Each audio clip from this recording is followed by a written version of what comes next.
오늘은 고린도전서 7장 1절로 11절 말씀 가지고 혼자 머물든지 갈라놔서는 안 된다. 부부 관련한 문제입니다. 갑자기 6장에서는 음행과 관련된 얘기를 하다가 7장에 들어와서 부부 관련된 혼인과 관련된 얘기로 이제 내용이 바뀌었는데 지금 바울로스에게 고린도 교회에 일어나는 여러 가지 문제점들이 편지로 전해졌죠. 그래서 그 문제들을 하나하나 이제 항목별로 얘기를 해 나가는 거예요. 그런데 뭐 1번하고 2번하고 3번하고 이런 식이 아니라 연관지어서 지금 이야기를 하고 있다, 이렇게 보셔야 돼요. 왜냐하면 6장에서 음행이라는 문제를 얘기하다가 7장에 들어와서 남녀관계를 지금 얘기하고 있는데 접속사 하나가 대라는 접속사가 이렇게 시작해요. 7장 1절에 그런데라고 시작했어요. 네, 그런데. 그러니까 음행에 관한 얘기를 마쳤는데 그런데 이렇게 시작합니다. 네 삶이 나에게 기술했던 삶에 관하여, 이제 기술했다라고 하는 그라포 써서 보냈다는 얘기죠. 편지한 내용에 대하여 지금 이제 설명을 하겠다, 내 의견을 내겠다, 이런 얘기가 되겠죠. 첫 번째 대지로 고린도전서 7장 1절로 4절 각자 음행 삶을 인하여 자신의 여자와 자기 남자를 가져라. 이 부부관계를 얘기할 때는 남편과 아내라고 얘기를 하고요. 일반적으로 얘기할 때는 남자와 여자 이렇게 얘기합니다. 그런데 우리가 이제 정확하게 봐야 될 게 사람이라는 단어가 있고요. 안드로포스. 그다음에 남자라는 단어가 아내르라는 단어가 있어요. 여자라는 단어가 귀네라는 단어가 있어요. 그래서 남자와 여자가 둘이 결혼한 상태에서는 이제 우리가 남편, 아내 이렇게 얘기를 하죠. 그래서 그 아내라는 단어가 따로 있고 여자라는 단어가 따로 있는 게 아니라 같은 단어예요. 남자라는 단어가 따로 있고 남편이라는 단어가 따로 있는 게 아니라 같은 단어예요. 그래서 이제 관계가 형성이 됐을 때는 남편, 아내 이렇게 얘기를 하지만 따로 떨어졌을 때는 남자, 여자 이렇게 하는 게 맞다. 그러니까 따로 떨어져 있는 그 단어를 그냥 써도 상관없어요. 오늘 이제 제가 그냥 썼는데 그렇게 보겠습니다. 그래서 음행 삶을 인하여 자신의 여자와 자기 남자를 가져라. 이제 자신의 여자와 자기 남자가 이제 그게 아내와 남편이 되는 거예요. 그러니까 정확하게 표현한 거예요. 자기 여자, 그다음에 자기 남자. 그러니까 자기 여자가 아내가 되고 자기 남자가 남편이 되는 거예요. 그러니까 우리 글에는 그렇게 남편이란 호칭이 따로 있고 또 남자라는 호칭이 따로 있고 아내라는 호칭이 따로 있고 또 여자라는 호칭이 따로 있고 또 남의 아내를 얘기할 때는 또 부인이라고 얘기하기도 하고 여러 가지 한국말은 한자어도 있고 한글도 있고 여러 가지가 있어요. 그래서 참 다양하게 있습니다. 또 상대에 따라서 나이층에 따라서 여러 가지 호칭이 또 여러 가지 많죠. 굳이 이제 한국적 표현보다는 원어에 가깝게 번역을 했다, 이렇게 보시면 돼요. 첫 번째 1절로 2절 그런데 네 삶이 나에게 기술했던 삶에 관하여 여자가 사람에게 접촉하지 않는 것이 좋다. 그러나 각자 음행 삶을 인하여 자신의 여자를 가지라. 각기 여자도 자기 남자를 가져라. 여기 이제 네 삶이 나에게 기술했던 그라포, 에그라푸사테, 이제 기술했던 과거 능동태를 썼어요. 기술했던 삶에 대해서 편지로 보냈던 그거에 관하여 지금 내가 얘기를 하겠다 하는 얘기예요.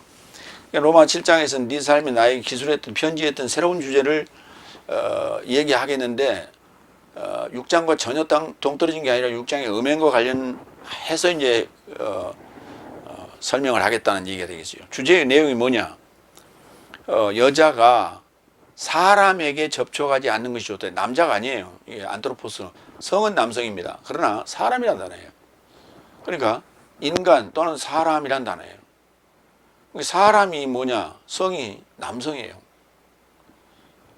그러면 왜 여기서 남자라는 단어가 있는데 왜 안트로포스라고 하는 남성인 사람이란 단어를 썼을까? 사람은 여성도 있고 남성도 있잖아요. 여성도 있고 남성도 있어요. 근데 굳이 안트로포스라는 사람을 쓴 이유가 뭘까? 그래서 여자가 사람에게 접촉하지 않는 것이 좋다. 그러면 그 사람은 남성을 지금 지칭하고 있는 거예요. 그러나 각자 음행 삶을 인하여 자신의 여자를 가져라. 그 다음에 여자도 자기 남자를 가져라. 여기는 또 이제 남자와 여자를 구분했어요. 그러면 안트로포스라는 남자라는 사람이라는 단어를 쓴 이유는 창세기의 아담과 하와 얘기의 연장선에서 보라는 얘기예요. 그래서 히브리어로는 아담이라고 부르지만 아담이 사람이에요. 고유명사가 아니에요. 아담과 하와에서 그 에덴 동산에 있던 하와의 남편이 이름이 아담이 아니고 사람이라고 그냥 일반 보통 명사예요.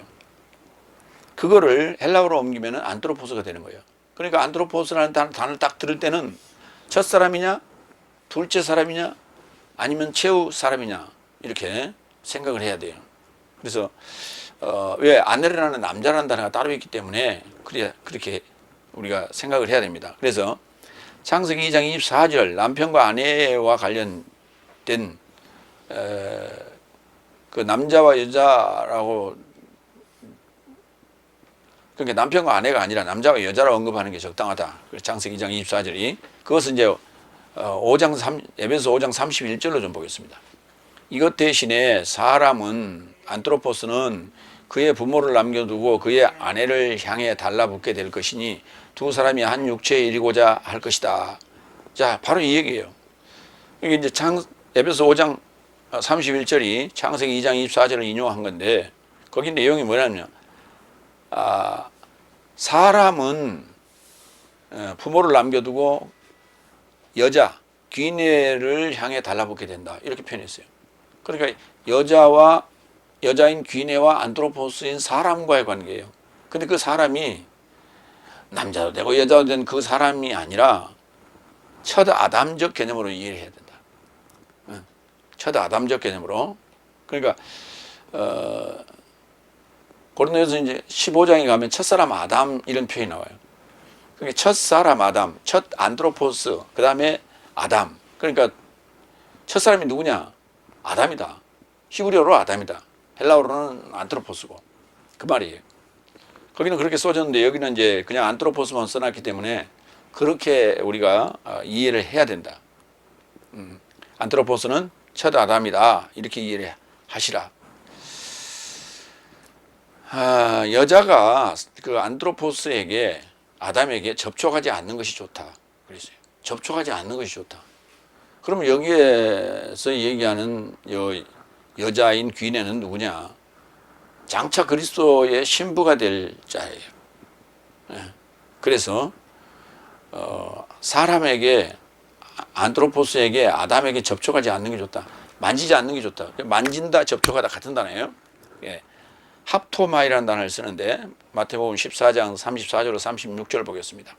그리고 저 삶이 횡단하여 게네사렛 땅에 이르고자 왔다. 그리고 그곳 장정 삶이 그를 인식하고 그 근방에 전체에 이르고자 파견하였다.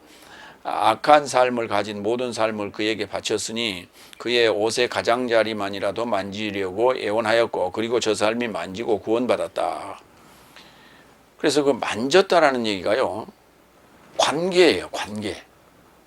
만지다 접촉하다는 얘기가 관계를 가졌다는 거예요. 그러니까 이 지금 병든 사람들이 예수님의 옷자락을 만짐으로써 예수님과의 관계가 형성되는 거예요.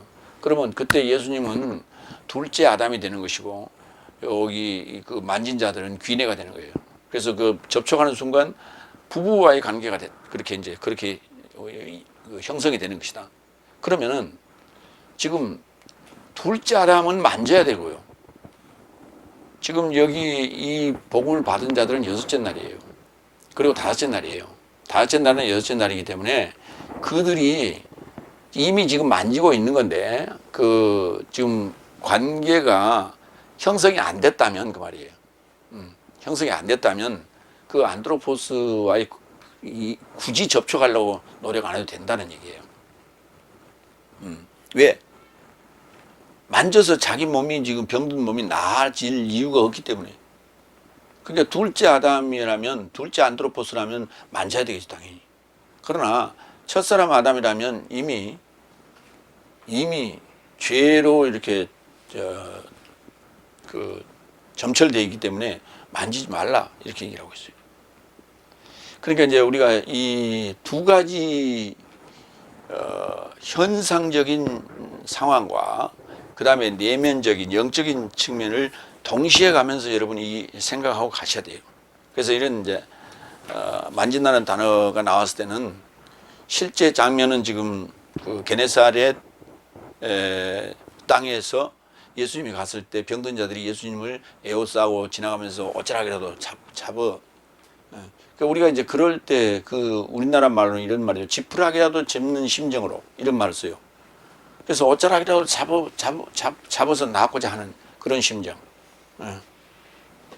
그래서 그 신분의 차이가 상하의 관계를 지금 얘기하는 것도 아니고 귀하고 천한 관계를 얘기하는 것도 아니고 관계를 얘기하는 것이다. 부부 관계, 관계적 개념으로 그 만남을 얘기하는 것이다. 이렇게 이해하시면 돼요. 누가복음 8장 44절로 48절을 봅니다. 그가 뒤로 다가와서 예수의 옷의 가장자리에 접촉하였고 합토마이 그녀의 피의 유출이 즉시 멈췄다. 그러니까 그 유출병 환자가 여자가 지금 병을 낳는 얘기예요. 그 45절. 그리고 예수께서 언급하셨다. 내 것에 접촉한 자가 누구냐? 그러자 모든 사람이 부인하자 페트로스가 말하였다. 두령님, 그와 함께한 무리가 당신을 포기하고 밀착하는데 당신은 내 것에 접촉한 자가 누구냐라고 언급하십니다. 그러니까 사람들이 에워싸다 보니까 자연스럽게 밀치다 보니까 그냥 예수님 몸에 옷에 이렇게 닿는데 그걸 누가 일부러 그렇게 접촉했다고 그렇게 말씀하십니까? 지금 페트로스가 그렇게 얘기했단 말이에요. 46절. 그러자 예수께서 언급하시되 누군가 내 것에 접촉하였다. 왜냐하면 나로부터 나간 능력을 나는 알았다. 그러니까 누군가가 만지니까 예수님의 능력이 그로 샥 나가는 걸 느꼈단 말이에요. 그래서 묻는 거예요 지금. 47절. 그러자 여인이 숨기지 못할 줄을 알아차리고 떨며 나와 그에게 엎드려 어떤 이유로 인하여 그가 접촉하였다고 백성의 모두 앞에서 그에게 보고하였다. 그 즈음에 즉시 그녀가 나음을 받았다. 그러자 그는 그녀에게 언급하시되 딸아 힘내라 내 믿음이 너를 구원한 것이니 평화에 이르고자 가거라. 그러니까 예수님께서는 지금 그 자기 옷을 접촉하여 병을 낳은 하나님의 능력이 그렇게 그쪽으로 나간 그 대상자를 통해서 하나님의 영광을 지금 영화롭게 하기 위한 하나의 대상을 지금 찾고자 지금 물었던 것이지. 야 누가 내 옷 만졌어? 찾아봐. 이런 식의 뉘앙스는 아니란 말이에요.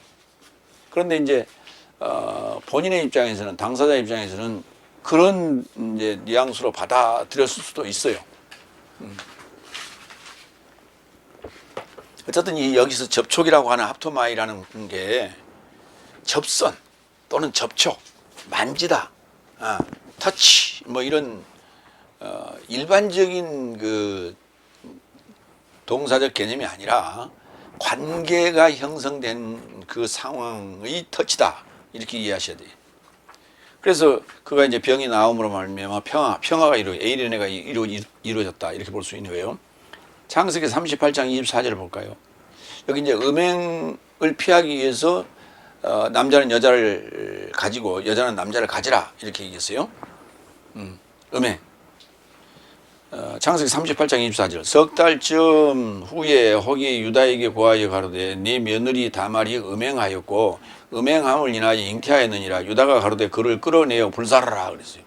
그러니까 음행이라고 하는 게 아담과 하와가 지은 죄도 음행이고 지금 다말이 그러니까 유다의 며느리가 되죠. 다말이 어디선가 자기도 모르게 임신을 해왔단 말이에요. 그러니까 음행한 연고다. 음행한 결과다.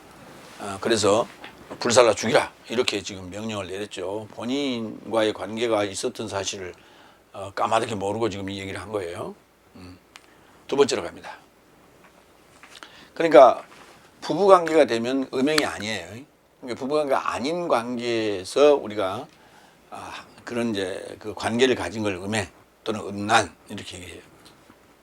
그래서 이제 자기 짝을 만나서 그 관계를 갖는 것은 음행이라고 보지 않는 것이란 말이에요. 그때는 이제 우리가 남자와 여자가 아니라 남편과 아내가 되겠죠. 3절 남자는 여자에게 빚지는 친절을 주라. 여자도 남자에게 똑같이 하라. 친절하게 서로 아끼고 사랑하라는 얘기예요. 친절이라는 단어가 이제 그냥 보편적으로 우리가 쓰는 그런 단어 같지만은 대단히 깊이가 있는 어떤 의미예요. 그러니까 서로 우애하고 아끼고 그렇게 하라는 얘기예요. 친절을 주라. 남자라는 단어 아네르 한번 따라해볼까요? 아네르. 여자는 그게 그 아내가 됐으면 좋겠죠. 근데 아네르가 남자, 그 다음에 귀인애가 여자예요. 귀인애. 귀인애를 귀녀로 이해하시면 쉬워요. 귀녀. 귀한 여자, 귀녀. 이 계집 여자인데 이 계집 여자를 약간 이제 아랫역 사투리로 쓰면 네라고 많이 써요. 예, 무슨 예, 뭐 작은 방에서 나왔다고 모방예, 뭐 이렇게 표현해요. 예, 둘레, 뭐 이렇게 예자를 무슨 그 여자의 사투리 형식이에요. 그러니까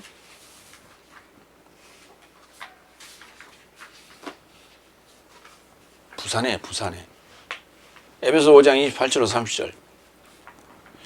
이와 같이 남편 삶도 자신의 아내 사랑하기를 제 몸을 사랑하는 것 같이 할지니 자신의 아내를 사랑하는 자는 자신을 사랑하고 있으며 왜냐하면 언제든 아무도 제 육체를 미워하지 않고 오히려 길들이고 소중히 한다.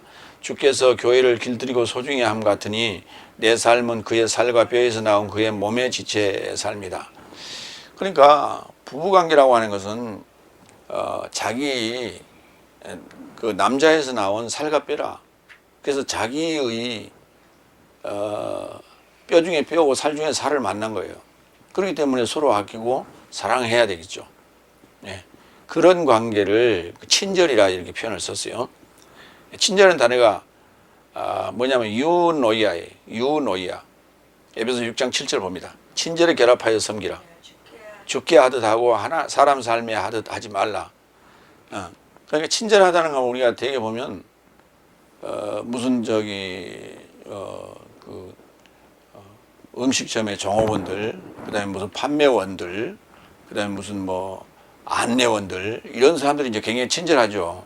이제 그런 것을 떠올리면서 그런 관계가 아닌데 부부 관계인데도 친절이라는 개념을 그렇게 뭔가 종사자처럼 하라는 거예요. 친절하게. 무턱대고 그냥 무뚝뚝하게 그냥 하지 말고 그러니까 소 닭 보듯이 하지 말라는 얘기예요. 친절이라는 단어가.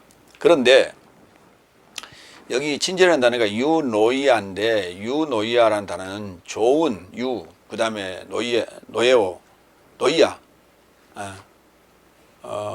누스죠, 누스. 노이아가 이제 누스가 노이아로 되는데 그러니까 좋은 지각이에요.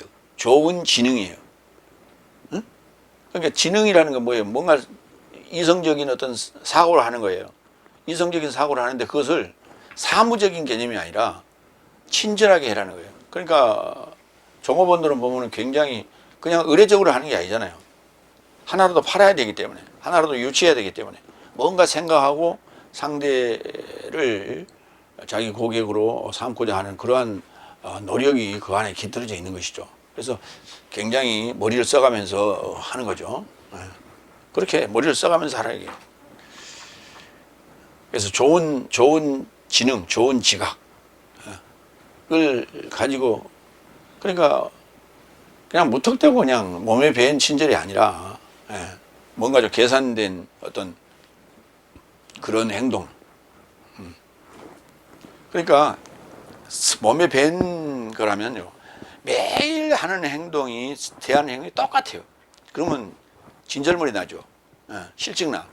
그게 아니라 바꿔가면서 뭐 어떤 레파토리를 뭐 일주일 단위로 이렇게 짜놓고 그것을 섞어가서 한다든지 뭐 그래서 뭔가 변화를 주면서 신선함도 있고 또 뭐 새롭게 또 친절함을 느끼는 어떤 그런 것도 있고 그래서 일반적으로 되게 이제 여자가 아내가 남편에게 주로 친절을 행한다고 합시다.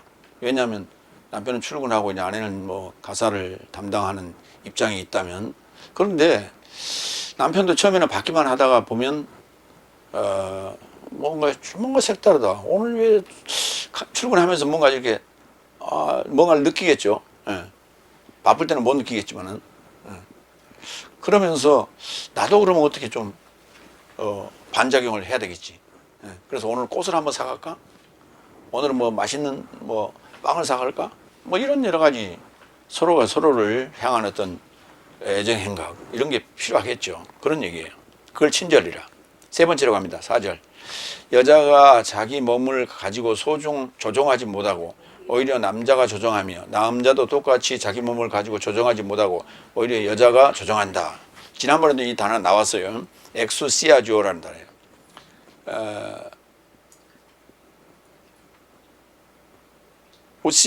우시아가 이게 뭐냐면 권리라고 그랬어요. 예? 권능 또는 권리. 예. 권능 또는 권리. 자기가 행해야 될 거. 그런데 남자가 남편이 아내를 조정하지 못한다고. 자, 권리를 행사한다. 권리를 행사하지 못한다. 여기서 이제 그러니까 능동태를 썼어요. 지난 우리 6장에서는 수동태를 썼어요. 그래서 조정받지 못한다 이렇게 표현했는데 여기서는 한다고 그랬어요. 남자가 여자를 조정하고 여자가 남자를 조정한다. 그러니까 서로 조정당하는 거예요. 서로. 그래서 이제 주로 우리는 그 여자에게 조정당하는 자들을 뭐 좋은 말로 얘기하면 애처가, 조금 이제 비아냥거리면 공처가 이런 표현을 쓰죠. 근데 그것이 사실은 가정의 평화를 위한 가장 현명한 처사다. 현명한 처사다. 그렇게 이해를 하시면 돼요. 그러니까 대개 이제 남자들이 여자한테 꽉 잡혀서 살면 공처가네, 뭐 그런 얘기를 씁니다만은 그게 이제 나이가 점점 들어가고 40이 넘어가고 이제 50쯤에 들어서면 애처가 이제 이렇게 얘기를 하죠. 근데 처음에 그 공처가란 말을 들으면 굉장히 기분 나쁘고 자기는 힘아리가 없고 자기 권리도 못하는 그런 우유부단한 사람 이렇게 이제 비춰질까 봐서 그렇지 않다고 이제 발버둥을 칩니다만은 그러고 이제 집에 와서 뭐 그냥 옥박 지르고 그렇게 하기도 하죠. 그러나 어리석은 거예요. 그러니까 왜 성경에 이런 얘기가 나온다는 사실을 그가 이제 배우고 알았다면 자신감이 있어서 그런 얘기를 들어도 흘리고 그냥 대수롭지 않게 생각했겠죠. 이제 그 말이 무슨 말이냐면 여자와 남자는 서로 상호 보완적인 관계다. 왜냐하면 자기가 자기 얼굴을 못 보잖아요. 그러면 상대가 봐주고 자기 뒤통수 얼굴은 못 보니까 거울을 통해서 본다 치지만 자기 뒤통수는 못 보잖아요. 그러면 누가 봐줘야 돼? 출근할 때 아내가 뒤에 먼지 있는 거 털어주기도 하고 엉덩이 이렇게 신발 신다고 이렇게 하면 엉덩이에 묻은 먼지도 털어주고 이런 관계란 말이죠. 서로가 서로를 이렇게 살피는 그런 관계. 그래서 중이 제 머리 목욕한단 말이 있죠. 그러니까 뒤통수는 누가 봐줘야 돼. 그리고 일이 바쁘다 보면 서로가 상대의 뭐를 챙겨주고 날짜도 챙겨주고 이런 관계들이죠. 그래서 상호 보완적인 관계다 이런 얘기예요. 골로새서 3장 18절로 19절. 여자 삶이여 자기 남편 삶에게 복종하라. 그가 주 안에 있는 만큼 타당하다. 남편 삶이여 여자 삶을 사랑하며 그녀의 삶을 향해 비참하게 되지 말라. 자, 무슨 말이냐? 주 안에 있는 만큼 타당하다. 주 안에 있기 때문에 가능한 거예요. 그게. 그러니까 사실 예수 믿지 않는 자들은 이제 부모의 철저한 유교적인 사상, 교육을 받은 사람들은 그게 이제 좀 몸에 비해서 부부가 단독 생활을 하더라도 그렇게 서로 위해주고 존경어를 쓰고 하는 그런 집안도 있어요. 그러나 부모를 떠나서 이제 신혼살림을 차리고 하다 보면 사실 그게 어려운 거예요. 그러나 교회를 다니는 사람들은 부부가 같이 예배를 드리러 가야 되잖아요. 주일날. 근데 거기에다 대놓고 저쪽에 여전대에 모여 있고 이쪽에 이제 남자들 모여 있고, 그런데 자기 아내를 부를 때 야 아무개야 이렇게 할 수는 없잖아요. 거기서 교회에서. 그랬다 망신당하죠. 그러니까 아무개 엄마 또는 아무개 씨 무슨 집사님 뭐 이렇게 얘기한단 말이에요. 그게 자연스럽게 분위기가 그렇게 언어 습관을 만드는 거예요. 그래서 집에 와서 연장이 되는 것이죠. 그래서 딱 보면 부부가 서로 존대어를 쓰는 사람과 그렇지 않은 사람들, 존대어를 쓰는 사람들을 보면요, 여러분 이렇게 보면 뭔가 좀 달라 보이죠. 예. 이제 그런 얘기예요. 복종하고 사랑하라. 창세기 2장 18절 볼까요? 여호와 하나님이 가라사대 사람의 독처하는 것이 좋지 못하니 내가 그를 위하여 돕는 배필을 지으리라 하시니라. 그래서 이제 하와를 이제 지었다 표현한 거예요. 그때 배필이란 단어가 이게 네게드란 단어예요. 네게드, 맞상대, 맞짱 뜨는. 그러니까 이제 그 맞짱, 그러니까 평행선이 아니라 맞짱 뜨는 관계니까 이 관계를 뭐라 그러냐면 왼수 그래, 왼수. 이게 늘 항상 부딪히니까. 부딪히니까. 야, 부딪힐 때 한 사람 돌아서면 되는데 부딪혀. 그래서 왼수. 그러면 내 자료 얘기해 보세요. 그랬더니 평생 왼수 이렇게 얘기하다 보니 그런 관계예요. 원래 부부 관계를 이렇게 만들어놨어. 근데 그 관계에서 여섯째 날 예수님을 만나면 이제 사랑하는 관계로 바뀐단 말이에요. 그 맞짱대 개념에서 이제 복종과 사랑의 관계로 바뀌는 거예요. 그래서 전쟁과 평화로 가는 거예요. 그러니까 전쟁이라는 개념이 뭐냐면 그 사탄과의 전쟁을 이제 부부로 이렇게 묘사해 주는 거예요. 왼수 관계로. 그랬다가 그 관계가 이제 정리가 되면, 죄 문제가 정리가 되면 이제 한 몸이 되는 거예요. 그래서 왼수에서 전쟁이라는 그 전쟁 관계에서 그 사랑의 관계인 평화 관계로 넘어가는 것이 다섯째 날에서 여섯째 날로 넘어가는 관계가 그렇다. 이렇게 이해하시면 돼요.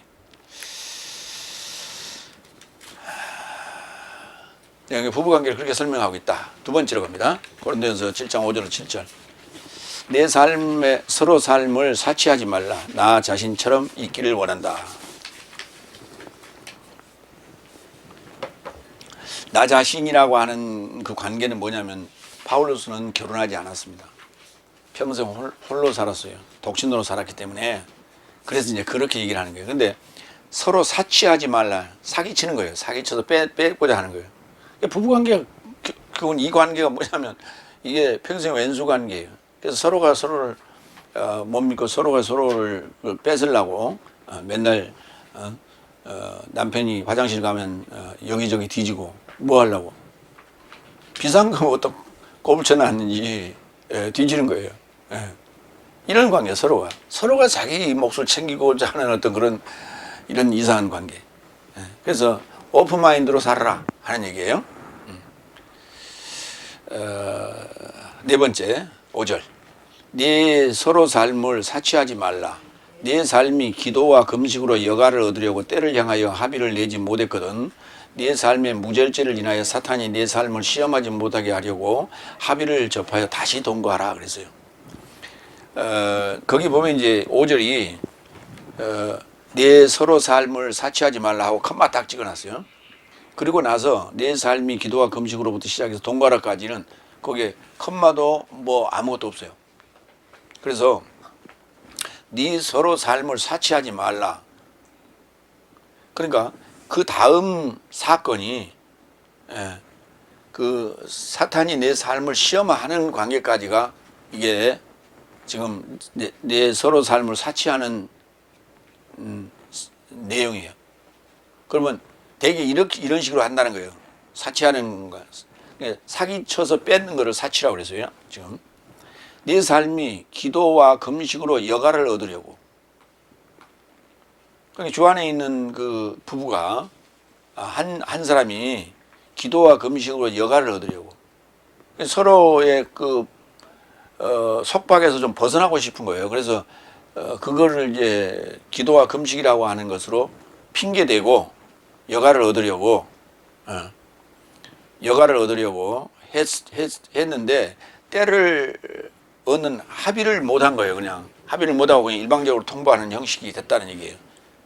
근데 그런 상황을 뭐라고 했냐면 무절제라고 했어요. 절제하지 못한 거예요. 그렇게 무절제함으로 그런 일이 벌어지는데, 그러니까 누가 볼 때 기도하고 금식하러 간다는 첫 번째, 저 집에 문제 있나? 두 번째, 참 신앙 좋네, 이렇게 되는 거예요. 이렇게 되는 건데, 그런데 그때 뭐가 사탄이 틈을 탄다는 거예요. 그게 왜? 합의가 된 사항이 아니잖아. 합의가 된 게 아니라 일방적 통보란 말이에요. 그러니까 되게 이제 부부가 신앙생활을 하는 집이라면 한쪽이 이해를 하겠죠. 또 뭐 문제가 있구나. 묻지는 않았지만은 못했지만은 뭐가 있기는 있나 보다. 뒤에 이제 또 얘기해 주겠지. 뭐 이런 식이 되겠죠. 그러나 한쪽이 아내는 예수를 믿고 남편은 예수를 안 믿었을 경우에 되게 핍박하거나 문제가 생기니까 아내가 이제 기도간다고 찾아간다고 가버린단 말이에요. 이런 관계가 되면은 그게 요 사단이 틈탈 수 있다, 이런 얘기가 돼요. 그러니까 믿는 자 그 가정에서도 합의하에 하는 거예요. 여가를 얻으려고. 그러니까 여기 문제가 그 말이에요. 여가를 얻으려고라고 하는 거예요. 그러니까 기도와 금식하는 것이 여가를 얻는 건 아니죠. 여가를 얻는 건 아니에요. 뭔가 정말 해결해야 될 문제가 있기 때문에 기도와 금식을 하는 건데, 여가를 얻으려고 하는 것 자체가 이제 핑계란 말이에요. 그래서 합의하지 않는 상태에서, 그러니까 정당하지 않는 상태로 여가를 얻고자 하는 어떤 일을 했을 때 그걸 무절제함이라 얘기하고, 그때 사탄이 시험을 준다, 이렇게 얘기했어요. 그렇기 때문에 만약에 그랬다면은 다시 동거하라. 합의하여 다시 동거하라. 여가를 한다는 얘기는 결국은 뭐라 그래? 서로 갈라서 사는 거예요. 뭐라 그래? 갈라서 사는 걸 별거하고자 하는 어떤 그런 의미가 되는 거예요. 그래서 다시 동거하라 그랬는데, 그 동거라는 단어가요, 우리가 일반적으로 얘기할 때는 한 집에서 사는 걸 동거라고 해요. 그런데 여기서 동거라는 단어는 거자가 갈 거자를 썼어요. 같이 가는 거예요. 같이 공동으로 가는 거예요. 시네르고마이 같이 가는 거예요. 손잡고. 그거를 한문으로 쓸 때 동거, 갈 거자를 썼다고요. 사치라는 것은 채무 불이행을 얘기한다. 아까 뭐라 그랬어요? 그 서로 친절하고 서로 그 빚진 것 같이 그렇게 하라고 그랬죠. 근데 그 기도와 금식을 핑계로 여가를 얻거나 아니면 별거를 전제로 하는 그런 일을 했다면 그것이 무절제함인데, 그때 사탄이 시험을 줄 것이다. 그래서 그걸 사탄의 시험을 피하는 방법은 다시 동거하는 것이다. 다시 돌아가라. 잘못해서 미안해. 이렇게 다시 돌아가야 된다는 얘기죠.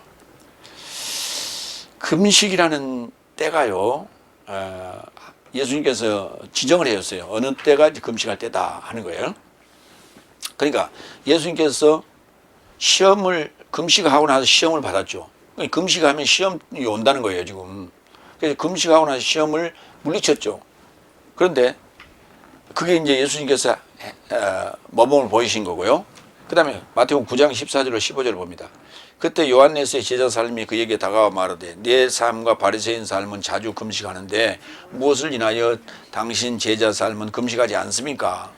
그러니까 다째 날이 늘상 행하고 있는 금식을 얘기하는 거예요. 바리새인이 얘기할 때는 일상적인 금식. 그런데 우리는 하는데 왜 당신 제자 삶을 안 합니까? 그러니까 그게 차이예요. 예수님은 하셨단 말이에요. 그리고 제자들과 함께 다닐 때 제자들은 안 했어요, 금식을. 그랬더니 그러자 예수께서 저 삶에게 언급하셨다. 신랑이 저 삶과 결합하여 혼인집에 접해 있으니 혼인집의 아들 삶이 슬퍼함이 불가능하지 않느냐. 그러나 신랑이 저 삶으로부터 빼앗겨지는 날 삶이 언젠가 올 것이고 그때 저 삶이 금식할 것이다. 지금 혼인집에 혼인집 아들들이 슬퍼함이 불가능하지 않느냐 그랬어요.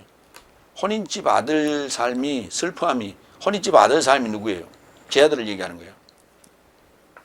그럼 신랑은 누구예요? 예수님이죠. 그럼 신부는 누구예요? 성도들이에요. 그러니까 근데 혼인집 아들들인 제자들이 금식할 때가 온다. 언제? 신랑을 빼앗기면 그때 금식해야 된다는 거예요. 그래서 예수님께서 승천하시고 난 다음에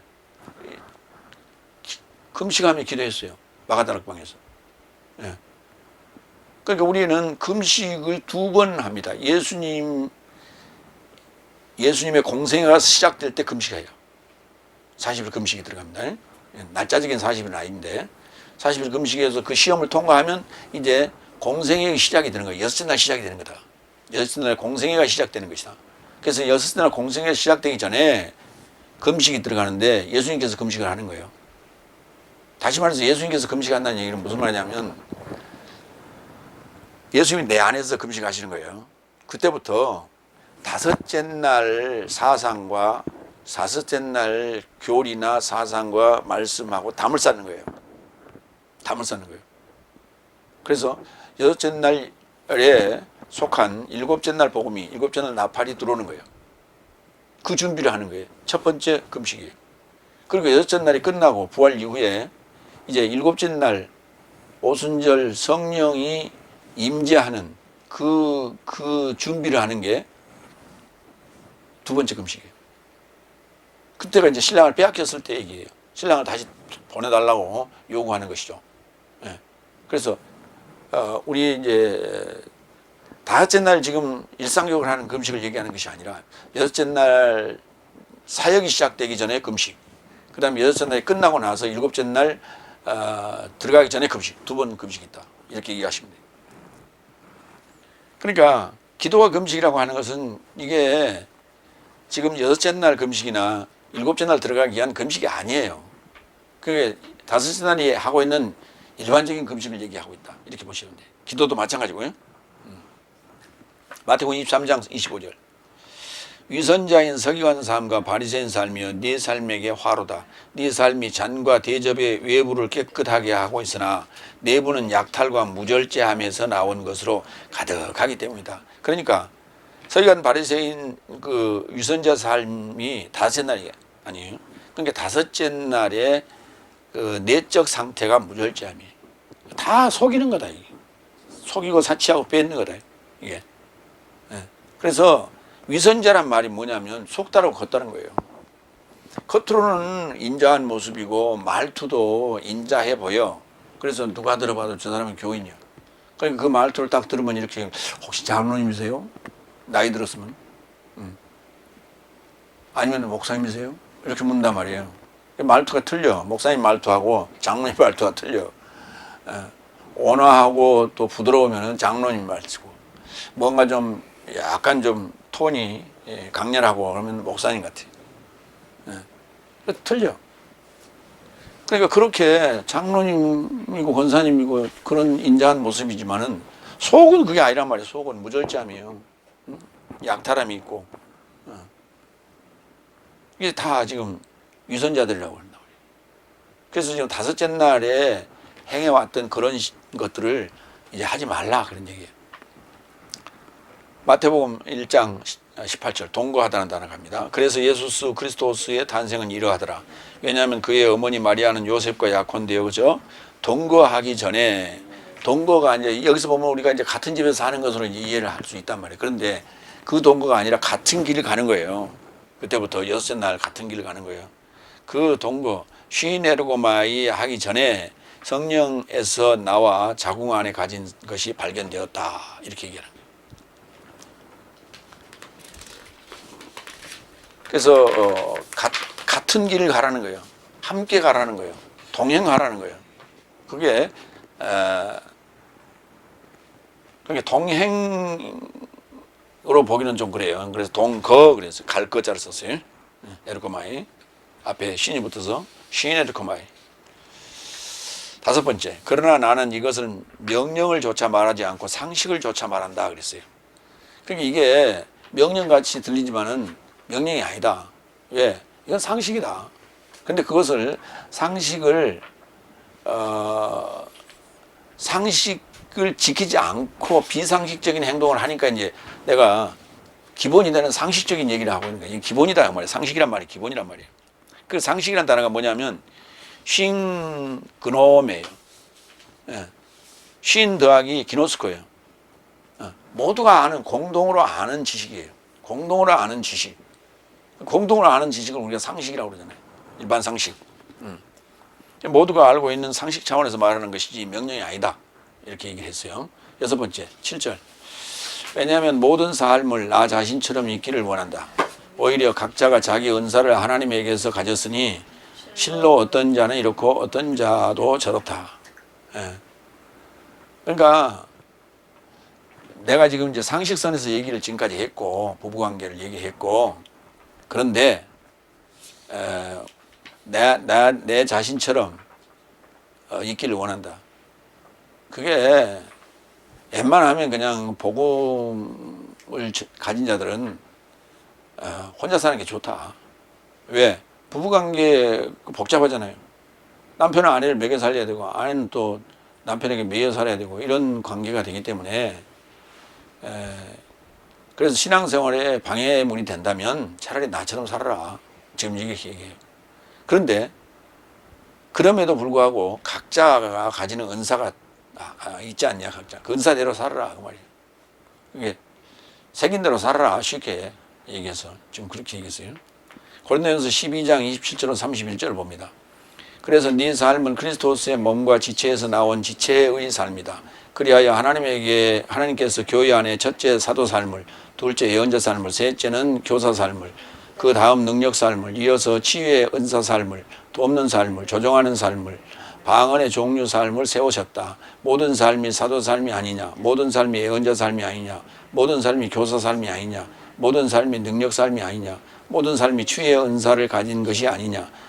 모든 삶이 방언으로 말하는 삶이 아니냐? 모든 삶이 통역하는 삶이 아니냐? 그러나 네 삶은 더 나은 은사를 사모하라.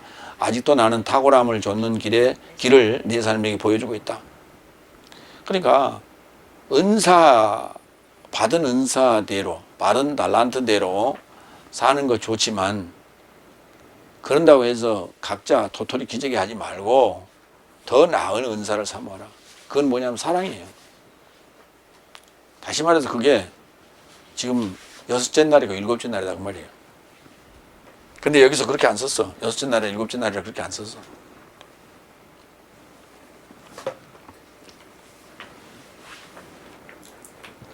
그러니까 다섯째 날까지의 우리 상식선, 인간이 살아가는 어떤 풍속, 그 다음에 풍습, 이 모든 것들은 그냥 상식이고 복음이라고 하는 건 상식을 뛰어넘는다. 상식을 초월한다. 그러니까 여섯째 날, 일곱째 날을 사모하고 그런 은사를 사모하라. 그게 더 나은 은사라는 얘기예요. 그래서 바울로스가 보여준 자신의 모습이 인간의 그 희로애락을 초월한 삶이다. 그렇게 지금 얘기를 하고 있는 거예요. 그러니까 혼자 사는 무슨 재미로 삽니까? 우리가 그러잖아요. 술, 담배 하는 사람은 술하고 담배 안 하면 무슨 재미로 삽니까? 그렇죠. 그럼 뭔 나름대로 추구하는 바가 있고 목적이 있고 그 이상의 가치가 있기 때문에 그것을 추구하기 때문에 그것을 재미로 느끼죠. 예. 그러니까 재미보다는 그 이상론이 훨씬 더 가치가 있어요. 그리고 거기에 몰두하면 재미 이상의 어떤 것이 있다니까. 응? 재미 이상의 어떤 스릴이 있고 만기감이 있단 말이에요. 세 번째, 고린도서 7장 8절로 11절. 미혼인 삶과 과부 삶에게 나처럼 머문다면 그것이 저 삶에게 좋다. 7절에 한번 언급을 했어요. 나 자신처럼 있기를 원한다 그래놓고 또 지금 여기서 한번 더 나옵니다. 7절, 7번째 8절, 8절. 그래서 나는 미혼인 삶과 과부 삶에게 말한다. 나처럼 머문다면 그것이 저 삶에게 좋은 것이다 그랬어요. 그러니까 7절에서는 나 자신처럼 있기를 원한다 그랬어요. 나 자신처럼 있기를 원한다. 그래 놓고 8절에서는 나처럼 머문다면 그랬어요. 그것이 좋은 거래요. 칼로스. 좋은 것이래요. 좋은 거래요. 그러니까 이제 부부관계를 얘기하면서 은근히 나처럼 살아라. 그랬어요. 그런데 부부관계를 또 얘기하는 이유는 뭐 때문이냐? 음행 때문이다. 부부관계가 그 음행의 문제를 해결해 주는 방법이라는 거예요. 키워드예요, 그게. 그래서 결혼의 목적은 그런 거예요. 만약에 결혼 안 하고 산다고 한번 생각을 한번 해보세요. 정말 문란하겠죠. 거기에서 생겨나는 2세들은, 그 누가 책임져야 됩니까? 수십 년 전이죠. 그러니까 네덜란드가 기독교 국가입니다.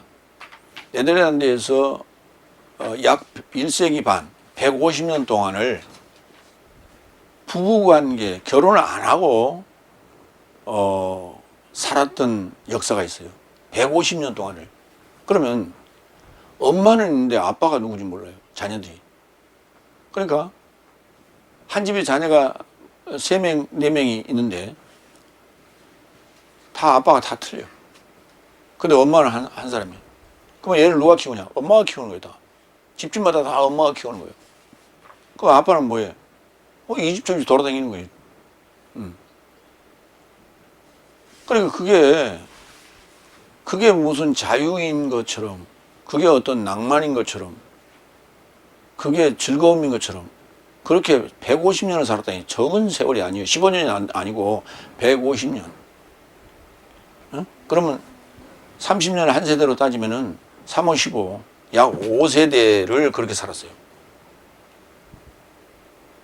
그러니까 이게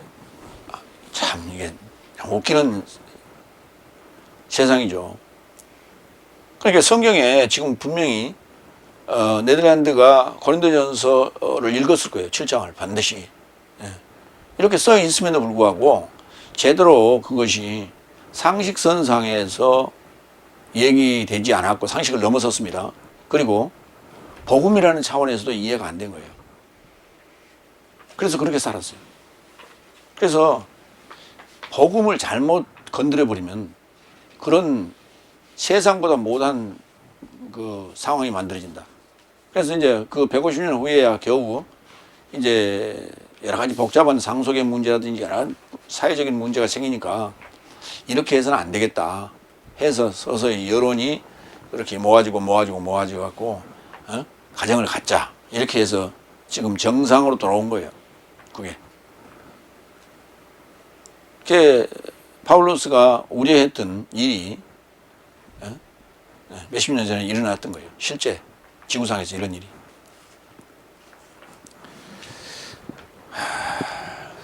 고린도후서 11장 1절로 2절 봅니다. 원컨대 내 삶은 내 작은 것을 어리석음으로 용납하여 오히려 내 것을 용납하라. 왜냐하면 내가 하나님의 열심으로 네 삶을 열망하는 것은 내가 네 삶을 그리스도스 한 남편에게 정결한 처녀로 제공하려고 중매하였다. 지금 중매자로 살아가고 있다는 거예요. 중매자로 살아가고 있고 실제로 파울로스의 남편은 예수님이에요. 그리스도스예요. 근데 자기 남편에게 중매를 하고 있는 거예요. 이게 참 아이러니죠. 자기 남편에게 중매를 하고 있는 거예요. 그런데 그러니까 그게 일부 다처제 같이 보인단 말이에요. 그래서 여화 증인이죠. 미국에 몰몬교죠. 몰몬교가 그렇죠. 몰몬교는 일부 다처제를 지금 행한다. 그러니까 사회적으로 문제가 있어요. 여러 가지 그 부작용이 있고 또 여자들은 거기에 억압되어 있고 그게 사실은 일부 다처제는 이슬람에서 지금 채택하고 있는 제도입니다. 그런데 몰몬교라고 하는 이상한 기독교의 이단 집단이 그런 행동을 하면서 한 개 주가 다 그러고 있어요. 참 웃기는 일이에요. 그러니까 네덜란드에서는 가정이 파괴돼 버리고 참 무절제한 삶이 방탕한 삶이 행해졌는가 하면 미국에서는 그 기독교를 빙자한 이단 집단이 일부 다처제를 행하고 있다.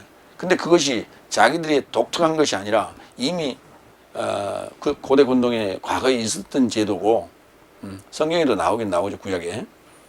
그런 제도고 또 이슬람이 그것을 그대로 받아서 채택을 하고 있는 그런 제도를 하고 있다 그 말이에요. 근데 지금 파울로스가 남편인 그리스도에게 중매하는 것은 한 남편을 놔두고 여러 지금 부인들이 있는 개념이 아니란 말이에요. 이 상황은 각자 안에서 자기 남편을 모시는 거예요. 그래서 지금 먼저 된 자가 이 일을 중매를 하고 있는데 그래서 중보자라는 표현을 쓰고 있을 뿐이지 자기 남편을 소개하는 거나 똑같은 개념이에요, 사실은. 왜? 그의 남편이에요.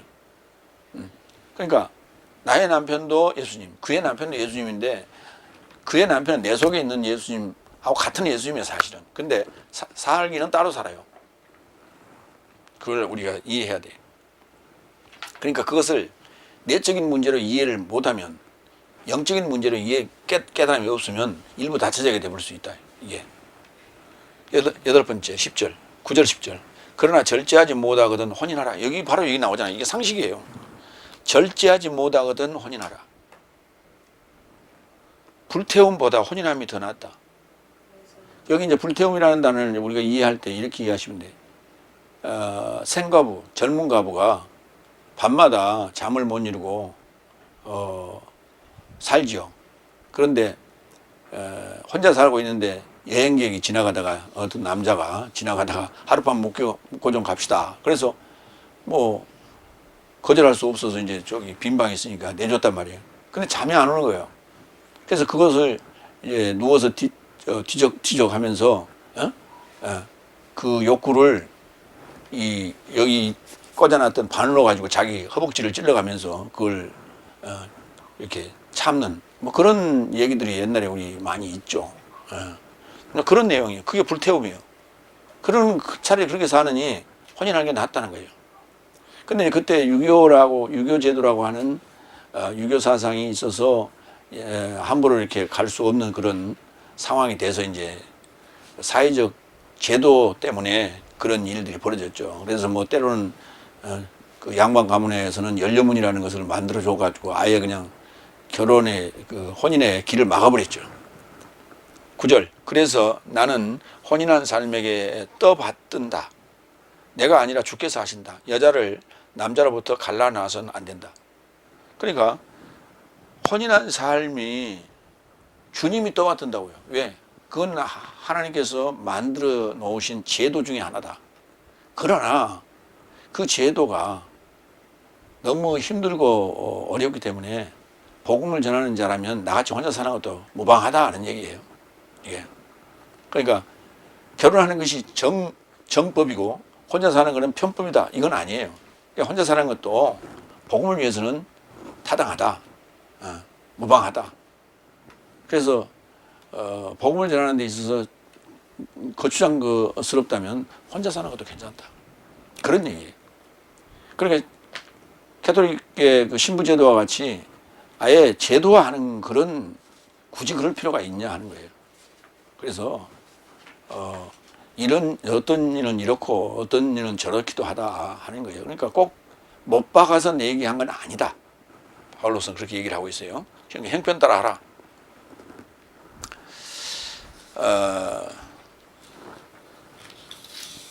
혼인에 대해서 얘기를 잠깐 하겠습니다. 마태복음 24장 37절 39절.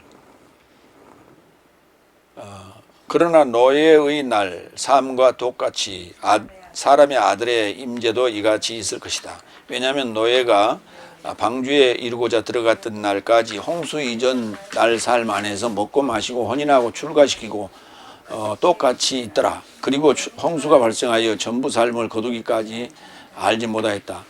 사람의 아들의 임재도 이같이 있을 것이다. 네, 인자의 날. 그러니까 인자의 날은 언제? 여섯째 날부터 일곱째 날이에요. 여섯째 날에는 인자가 오셔서 사역하시고, 일곱째 날에는 성령 임재가 되는, 그래서 하나로 완전히 결합해서 이제 사역자가 되는 그런 차원이니까, 그걸 이제 인자의 임재는 여섯째 날이 있다, 이렇게 보셔야 돼요. 그런데 여섯째, 지금 마태복음 24장에서 언급하셨기 때문에 그것은 지금 제자들에게는 일곱째 날 성령 임재를 얘기하는 거고, 이 복음을 받는 입장에서 다섯째 날에는 여섯째 날 입장인 거예요. 그래서 여섯째 날과 일곱째 날을 우리는 오늘날이라고 불러요. 그래서 오늘날이 1단계, 2단계로 지금 나눠져 있다. 여섯째 날 1단계, 일곱째 날 2단계로 이루어지는 것이다. 그렇게 보시면 되고, 그 다음에 노아의 날이라는 것은 둘째 날이에요. 그러니까 둘째 날에 있었던 상황처럼 벌어질 것이다.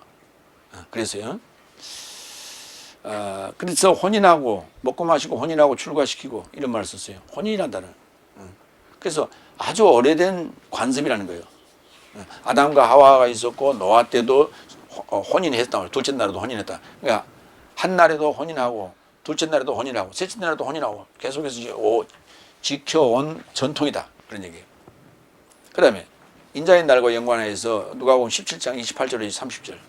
롯의 날 삶 안에서 발생한 것과 유사하니 저 삶이 먹고 마시고 사고 팔고 심고 건축하더니, 그러면 이제 시가고 장가가기도 했죠. 그건 생략했어요. 이 날도 셋째 날이에요. 그러니까 한 날도 결혼했고 둘째 날에도 결혼했고 셋째 날에도 결혼했고 넷째 날에도 하고 다섯째 날에도 해요. 그런 차원에서, 상식적 차원에서 지금 내가 얘기를 하는 것이다. 그러나 그 일 때문에 인자의 임재를 몰라봐서는 안 된다. 그 일 때문에 롯 상황에서 그 소돔에 불과 유황이 쏟아졌던 것을 감지하지 못해서는 안 된다. 그 일 때문에 노아 홍수 때문에 다 목숨이 죽어가는 그러한 일이 벌어져서는 안 된다 하는 얘기예요. 그러니까 그때 그렇게 망각하고 그 홍수를 당했던 삶, 그리고 불과 유황을 맞았던 소돔과 같이 이 인자의 임재의 날에도 그와 같단 말이에요. 왜? 모르는 자는 죽는 거예요. 그럼 예수님의 탄생, 마리아에게서 탄생, 성령으로 탄생하는 이 비밀을 모르는 자는 죽는 거예요. 일곱째 날 복음을 전하는 자가 나팔을 불어도 그것을 못 알아들으면 노아 때와 똑같고 노세 때와 똑같다는 얘기예요. 근데 그것들이 다 이게 지금 우리 일상생활, 일상생활의 문제라는 거예요. 그 일상생활이 뭐예요? 가시밭이죠. 내 밭 중에 가시밭. 재리의 염려 때문에. 그 다 돈하고 관련된 문제예요. 그러니까 먹고 마시고 시집가고 장가가고, 그 다음에 사고 팔고, 그 다음에 먹고 마시고 심고 건축하는, 이게 일상생활이에요. 그 분주한, 그러니까 본질이 아닌 비본질, 주제가 아닌 비주제, 그 비본질에 우리가 시간을 뺏기고 노력을 뺏기고 마음을 뺏겨버리면은 그때 홍수가 오도 모르고, 그 다음에 불과 유황이 쏟아져도 모르고 인자가 임재도 모르는 거예요. 그러니까 시간을 내서 하나님의 말씀을 연구하고 하나님의 말씀을 듣고 그것이 무엇인가 하고 늘 찾고 깨닫고 해야 돼요. 그렇지 않으면은 알 방법이 없어. 신앙생활 죽으라고, 다 지금 성경에 나오는 얘기가 다 신앙생활 하는 얘기예요. 다 신앙생활 교회 다니고 하는 사람들이에요.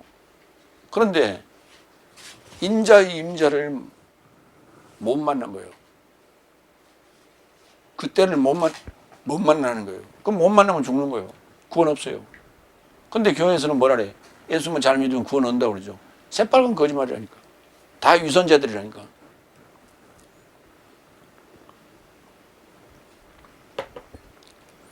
그러니까 비본질에 관심이 많아. 지난번에 어떤 목사님이 전화 왔는데 자꾸 뭐에 대해서 관심이 있냐? 총회장이 한 사람이냐? 몇 년 했냐? 어디서 안수 받았냐? 그 총회 교회는 몇 개나 되냐? 비본질에 관심이 많아. 본질에 관심이 있는 게 아니라. 그러니까 우리 사이트를 알아보는 방법은 다른 거 아니에요. 내용을 보고 사람을 보란 말이에요. 사람을 보고 내용을 보지 말고. 지금 비본질에 초점을 맞춘 사람들은 사람을 보고 내용을 보는 거예요. 사람을 보고 마음에 들어서 말씀을 듣는다. 그럼 뭐 그냥 들으라 마나요. 그냥 왜? 벌써 사람을 보고 마음에 들었다는 얘기는 말씀도 그냥 뭐 무슨 얘기를 하더니 다 그냥 다 받겠다는 얘기예요. 그 말이 무슨 말이냐면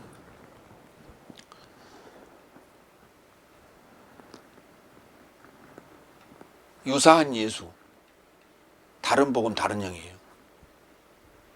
그러니까 유사한 예수란 말은 무슨 말이에요? 예수교, 그리스도교, 기독교, 그게 누군가가 인정하는 정통이라고 간주가 되면 그 다음에 본질인 다른 유사한 다른 복음이 들어와도 다른 영이 들어와도 그냥 넘어간다니까.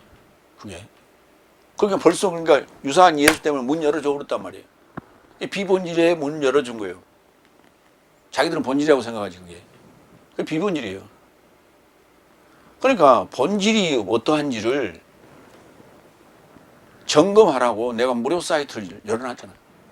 들어가서 무료 사이트 보고 그 샘플 강의로 한 강의를 열어놓은 것도 아니잖아요.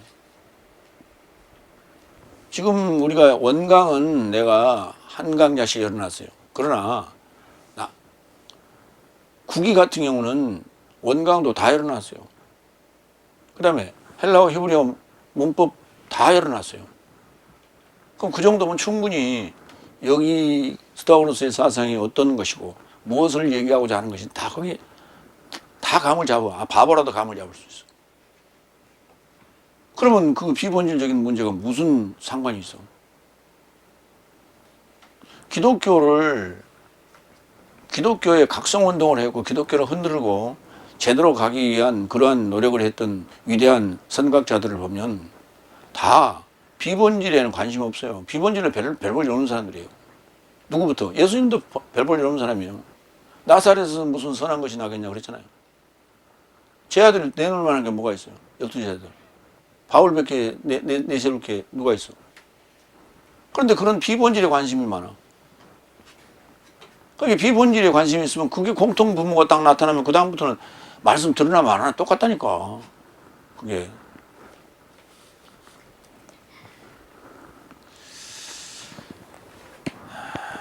그래서 지금 로아테와 같고 로세테와 같다는 이 얘기가 매우 중요한 얘기예요.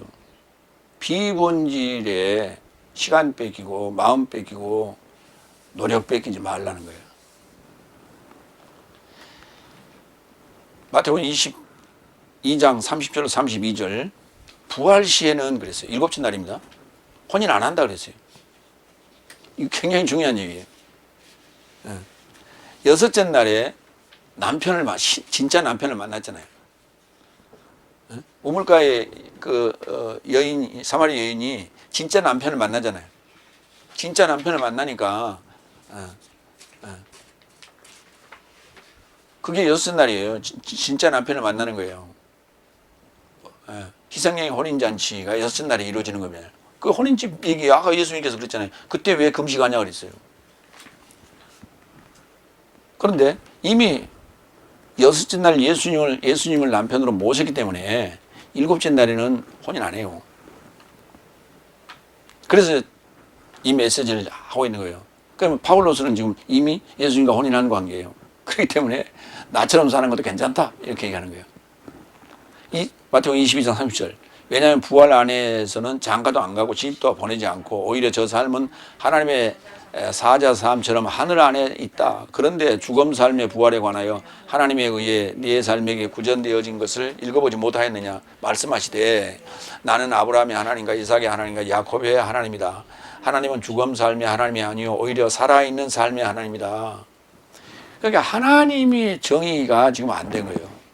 하나님은 누구의 하나님이냐? 산자의 하나님이라니까. 그런데 산자의 하나님이니까 일곱째 날에 하나님인 거예요. 부활한 자의 하나님이라고요. 그런데 그때까지 참고 기다려 주신다고 그랬어요. 그 참고 기다리는 중에 우리가 하나님이라고 불러도 하나님은 응답을 하신다고요. 왜? 일곱째 날까지 갈지 모르기 때문에. 그런데 가다가 다 다섯째 날에 멈추잖아요. 그러니까 이런 말이 있죠. 가다가 아니 가면 아니 감만 못하니라 그랬죠. 맞아요. 가다가 아니 가면 아니 감만 못해요. 그러나 세상 일은 가다가 아니 가면 간 만큼 이익이에요. 그러니까 뭐냐면 이런 거예요.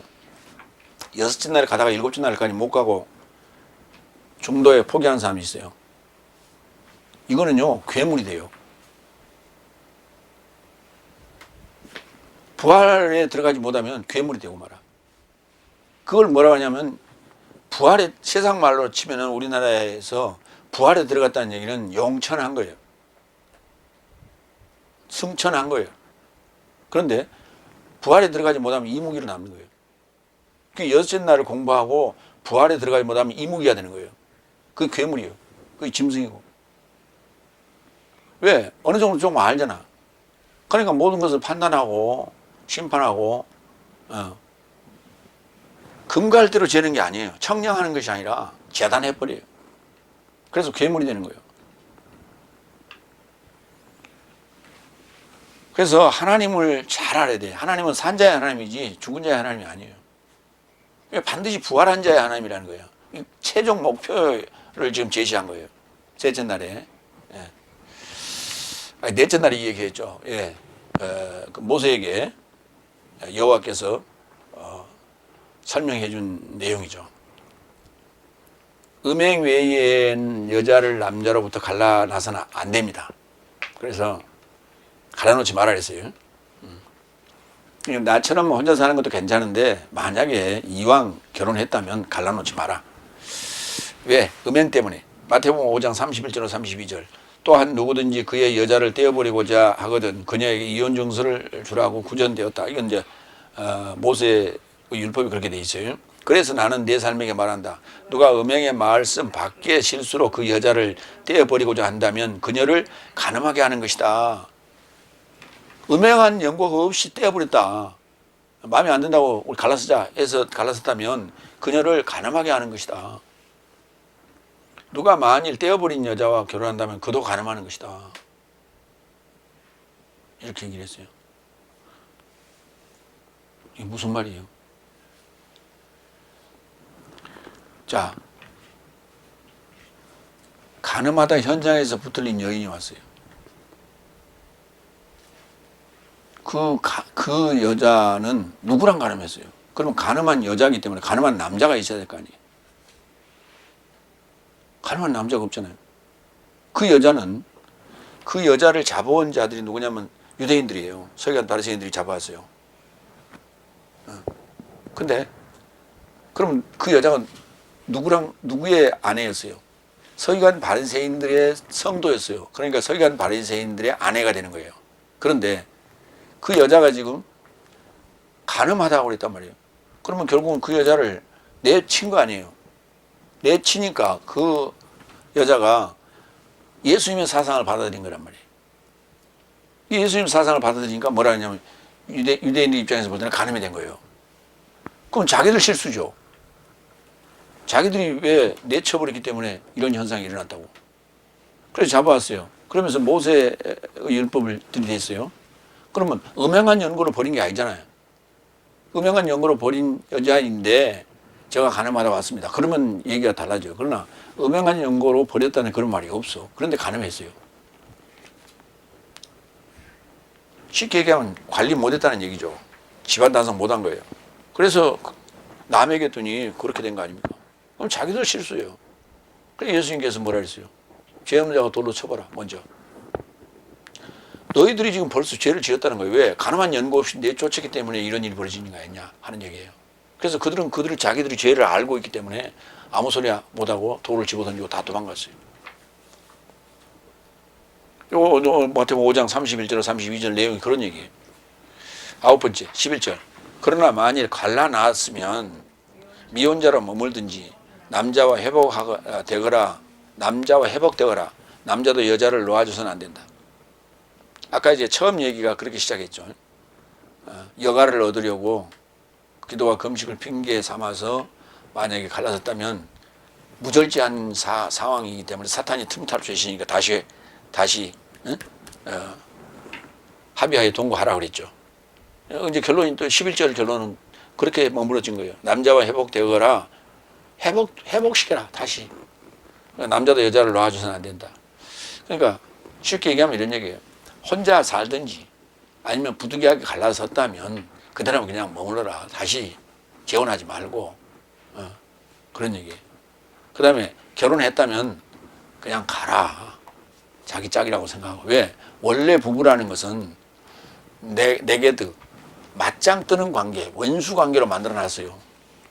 서로의 상대의 잘못을 지적하도록 만들어놨어요. 그렇기 때문에 그 상태가 심하냐 좀 덜 심하냐 이런 차이일 뿐이에요. 그러니까 저 부부는 참 천생연분이고 정말 천생배필이다. 어쩌면 저렇게 오손도손 잘 살지. 근데 내막을 들여다봐 봐요. 그렇지 않아요. 한쪽이 뭔가 지금 지고 있는 거예요. 그 한쪽이 누구예요? 주로 남자 쪽이에요. 그래서 그 집안이 그렇게 외부에서 볼 때 평화로워 보이는 거예요. 그러지 어느 집안도 그렇게 양편이 그렇게 화목한 집안 별로 없어요. 99.9%는 다 거의 대동소이예요. 그래서 헤어지고 다른 사람 만나봐야 똑같아요. 그래서 옛날 생각이 또 나게 돼 있어. 그래서 조강지처가 최고다 하는 얘기가 그래서 나오는 거예요. 갈라디아서 4장 27절. 기록된 바 낳지 못한 성녀에 즐거워하라. 산고치 못한 자에 터뜨리고 소리치라. 이는 고독한 이의 자식이 남편 가진 이보다 많기 때문이다. 여기 이제 그 파울로스가 차라리 미혼이라면 나 자식처럼 그렇게 살아라. 그래서 갈라섰다면 또는 아예 안 갔다면 그냥 나처럼 사는 것도 괜찮다 하는 얘기가 그 말이에요. 그 결론이 여기 나오는 거예요. 그러니까 이게 지금 일상적인 현상, 보이는 현상의 세계를 가지고 얘기하면서 거기에 영적인 지금 가르침과 영적인 결론이 같이 믹사돼서 나가고 있는 얘기예요. 그게. 왜냐하면 먹고 마시고 사고 팔고 시집가고 장가가고 집을 짓고 씨를 뿌리는 이 일상생활이 복음의 사실은 장애물이에요. 장애물이기 때문에 그래서 복음이 제대로 완성이 안 된다면 그거에 그렇게 억울할 죄가 없지 않냐. 그러니까 차라리 그럴 바에는 혼자 사는 게 낫지 않냐 하는 얘기예요. 그 혼자 산다는 게 그냥 홀로 자유롭게 자유로운 영혼으로 살라는 얘기 아니라 주 안에서 살라는 얘기예요. 복음을 위해서. 그 전제를 지금 깔고 얘기하는 것이지 혼자 그냥 자유롭게 살면서 뭐 여행도 다니고 뭐 할 짓 다 하고 그런 얘기가 아니에요. 그래서 주 안에서와의 관계를 배제하고 얘기할 수 없는 거예요. 부부관계는. 반드시 그것과 연관해서 지금 얘기를 하고 있는 거예요. 그게 주 안에서라고 하는 복음 안에서를 배제해버리면 완전히 자유로운 영혼이 돼버리는 거예요. 누구처럼? 조영남이처럼.